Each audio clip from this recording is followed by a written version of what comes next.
What is going on? I don't know. We got a circle. There we are. There. Welcome, everyone. Welcome to Match Day. Good afternoon, wherever you are. And by the way, thank you to all the first responders. That's beautiful. Nice. Yes. Thank you for not getting me one, by the way. What's that? Thank you for not getting me one of them. Oh, yeah. Well, it was a birthday present. So, because I had one this week. Yeah, you can do that little thinker pose. With us today, as you can see, we have two new guests. Ian Barker, I think, has bailed on the TGIF. So we now cannot call the show. We can't call the show Two Brits and a Yank anymore. I don't know what we're going to call it anymore. But so we have on the bottom right, at least on. Ian Barker has. Oh, here we go. So on this webinar, good afternoon, boss. On this webinar, we have Lee Jarrell, and she's in charge of our advocacy groups at United Soccer Coaches, and then the lovely Mrs. Samantha Snow, who has been on this 2 or 3 times now, and then the other guy waving is, I don't know what his name is, but the incredible Mr. Limpet. So welcome, everyone. So we're going to let Lee just talk about advocacy and what it entails and how to get involved, and then we'll go from there. So, welcome. We have Julio Serrano is one of our guests today, or is one of our attendees. Julio. Oh, hi, Julio. Very good. Yeah, Julio. I can start with Julio. He's the chair of our Latino coaches group, so he is very involved, and I'll kind of tell you how you can get to know him and our other chairs. But as far as our advocacy groups go, I think the question that I get asked the most often is, why do we need separate groups if we are considered united?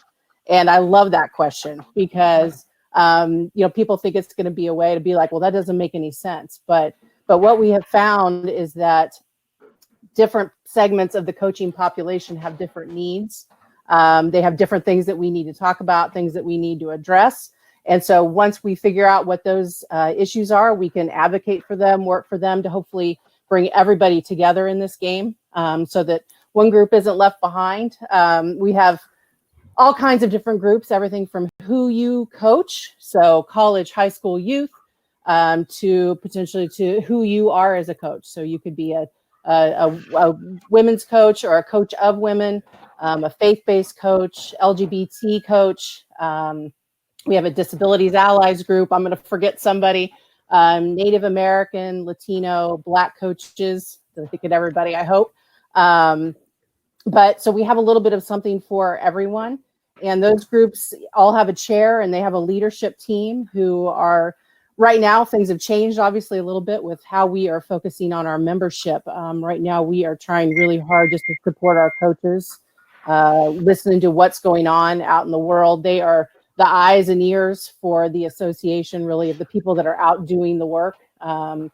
Coaches that are being impacted, obviously, with layoffs and furloughs and contract employees. So they're the ones that are bringing all of these concerns to our coaches to the association so that we can hopefully help. And what we are finding is that people come to us, especially like at convention, and they want to know how to get involved in the association. And advocacy groups are the best way to do it. So figure out which group you're interested in, and and definitely reach out. You can go to our website, or you can reach out to me. My email is on the website too, and I can direct you to one of our chairs. But we'd love to have you get involved to work for the issues that are impacting you as a coach, because the more we work together, the stronger that we are, and the more we can get done. So we need all the help that we can possibly get to work together to solve all those issues. Very good. Thank you. Molly, you and Roy do stuff in the inner city. Can you talk about that a little bit? Say that one more time. I was talking to Molly. Oh, right. You're saying what now? You and Loy. About Loy. Yeah, we have a goals program where we cater to the underserved communities. So we go out over the summer and we work with the Boys and Girls Clubs in about 32 different towns around the Commonwealth of Massachusetts. We just try to provide soccer services. It's definitely not about increasing membership, because it's not the type of demographic that would really be interested in formalizing and joining us in that kind of sense. So it just really is an outreach program. And we get out into the communities, as I said, 32 towns, and try to just provide soccer balls and a little bit of coaching to them to see if they can get turned on to the game. So, Ian, if kids in that program, Ian, want to join a traditional club, or they want to get an ODP, can they? Yeah, it's possible. We'd definitely think about bringing them into an ODP program, because that's something that we can actually control as a state association. But getting them into other programs, it's not really our remit, but it's not something that we would shy away from either. If there's an opportunity for a child, we would definitely want to promote that opportunity. Yeah. Wow, this is a really serious Friday, isn't it? I was thinking about advocating for the Scraggly Beard Club, but apparently that's not an option this week. Samantha's not in competition for Scraggly Beard. How is pregnancy going, Samantha? While we're on the subject. Yeah, it's going. Yeah. It's the one time I can actually get out of the house to go to the doctor, so that's the day I shower. Whether you need it or not. Hey, so I guess the reason why, Molly, I asked you about your situation, because to me that kind of ties in a little bit with what Lee does, right? So could be an advocacy initiative, right, to set up more of those programs, because your program's outstanding that you have in Massachusetts. Appreciate that. Yeah. We come into contact with about 3,000 children every summer, so yeah, it's something. Yeah. So, by the way, Ian from Bainbridge Island, who is one of our loyal follower, thank goodness, is he said TMI, Sam. So let's talk about, before we get into some kind of really silly stuff, in your opinion, everybody on the screen or even on the chat, what's the biggest soccer story of this week? A serious question, right? Loaded question. I would think the demise of the U.S. Soccer Development Academy, and where the heck in hell all of their players and teams are going to go back into U.S. Club, U.S. Youth, AYSO, USSSA, Say Soccer, Park and Rec, YMCA, Boy Scout, Girl Scout. So obviously the MLS, the DA going. I don't think anybody's really completely got their mind around the fallout from that. But that's a pretty big story for the week in football, at least, or in soccer. Yeah. Anybody else? Because that one's tough to top, I think. I don't think I agree about that. Molly, I don't see your hand, but please answer. Well, in reverence to the poor chap that actually passed away from coronavirus this week, Norman Hunter, a very famous player over in England, and really it just sends the message, look, anybody can get it. Probably the most prominent person that I would know over here that's got the dreaded virus is the Denver Broncos player, Von Miller. He's just announced that he's got it. So for all of you that are thinking that it's time to open up the country, let's take a step back and have a reassess, I would say. Those are the two biggest stories for me, and both are regarding football. The interesting thing that seems to be the case now, part of that new normal, is that when somebody like Brian Dennehy passed away today, I think, or yesterday, the actor, and a number of and there's it's slow news stories, so people are reporting obituaries and things. And now what people have to do is they have to say very pointedly, not COVID related, because the natural assumption now is when you hear about the passing of somebody famous, and you're hearing about more because it's slow news, everybody's, is it COVID? And it's interesting what Ian's saying, because we lost a couple of soccer, Peter Bonetti, a couple of other famous soccer coaches, soccer players passed away in Great Britain recently, and it was reported, whereas maybe it wouldn't normally be. And none of those were COVID related. So this guy, Norman Hunter, who's a great player for Leeds, it's kind of a big deal because he was mid-70s as well. Yeah. Is that your house, Molly? Yeah, I was just handed a bottom of a Russian doll with a ball by get over here. Come on. This is Lucas, my grandson. You see the resemblance to Ian Barker and Vince? Hi. Hey. Hello, world. Samantha, Yeah. why do I not like Russian dolls? Oh, The reason I don't like Russian dolls is because they're so full of themselves. Oh, that's better than no. your Fill me up. Actually, you know what? You should Fill tell me up. that, Ian. Your little story about when you got pulled over by the little person police officer. I'm not telling that joke.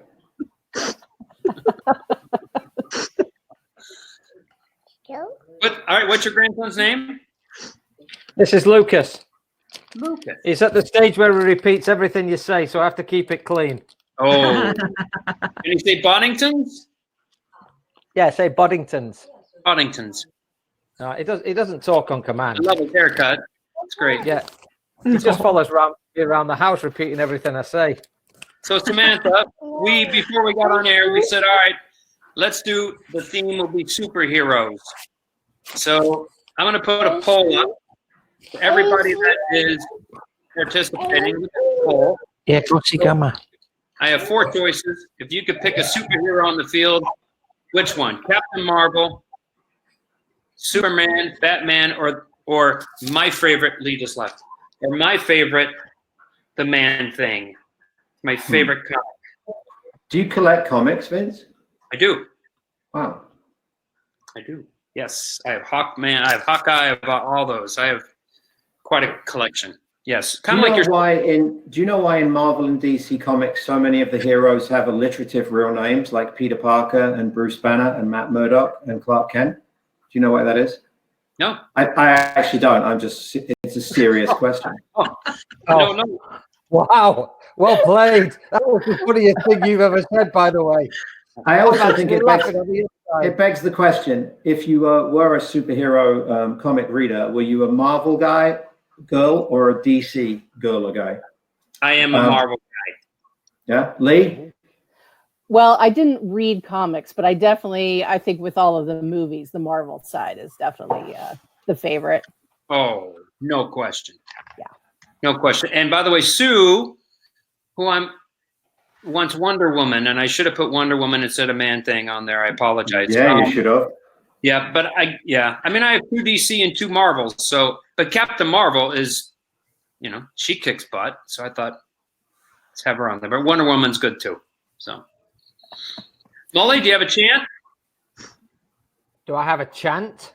A chant. Not a chant. Oh, don't let him chant.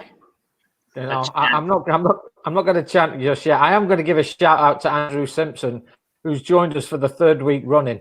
Yeah. Yes. Carnival Cruise himself. Andrew, welcome back. Andrew clearly doesn't have much of a life if he's done this 3 straight weeks. That's not. I'm sorry for you, Andrew. Whatever it is we can do, we'll send a care package or something. Samantha, who would be your superhero?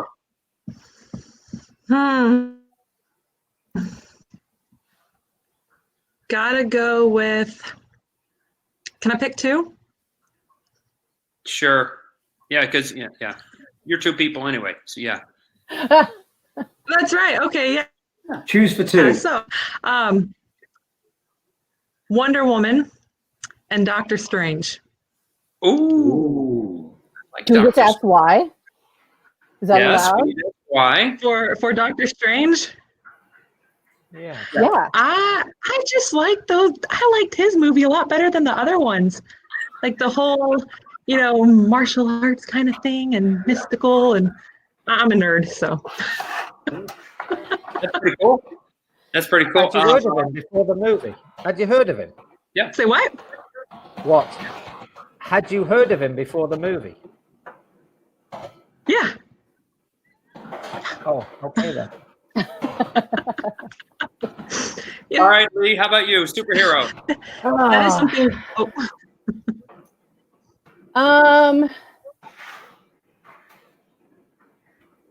I kind of love the Incredible Hulk. Is he considered like a superhero or just a character? I don't know. He's a superhero. He's so misunderstood. Mm-hmm. How do you not love that guy? Mm-hmm. Oh. Yeah, Yeah, he gets ticked off and he turns into a superhero. I mean, that's how he turns into. Right? I know. Yeah. And that goes back from like the TV series days as a kid. Oh, like, yes. Don't make me Lou angry. You Ferrigno. wouldn't like me when I'm angry. You know, that means I'm really old by telling you that. But yes, great TV show when I was a kid. Yes. Hello. Really old. Oh, Hey, Mully? yeah, that's all right. That's a good call. Mully? Yeah. Superhero? Yes. I'm a confirmed arachnophobic, so I'd probably go with Spider-Man. Really? Well, I'm thinking of Spider-Man playing in goal for my superhero team. Don't think anybody would score. That's a good one for a keeper. Where Where would you put the Hulk? By the way, Howie, that Luke centre back, very distant cousin.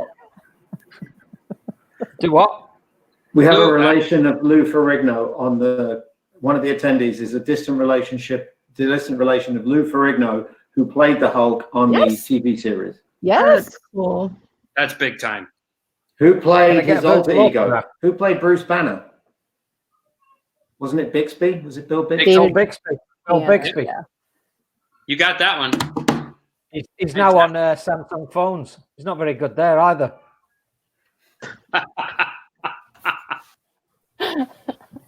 All right, boss. You're a superhero.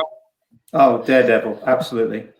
The blind lawyer Matt Murdock, because there is no superhero who did as much with as little God-given talent as Matt Murdock.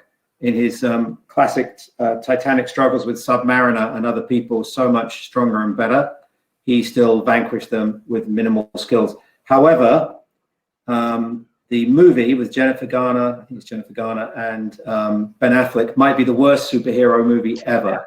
So I'm looking for somebody out there to remake a Daredevil movie so it can be good, because he's my favorite. Yep, the Netflix Daredevil's not bad. The Netflix show. Not bad. Thank you. Thank you for that. Very good. So, by the way, Dan Turry asked the question, does Spidey get in trouble with trips or attempts to trip? In other words, tripping or attempts to tripping, and is a neck considered impeding an opponent with or without contact? I think that's geared to Mully, that question. He's Spider-Man, for goodness sake. He can do what he wants. He's got 8 legs. I mean, there's so many places you could go with this. I really don't think we should, even though it is Friday afternoon.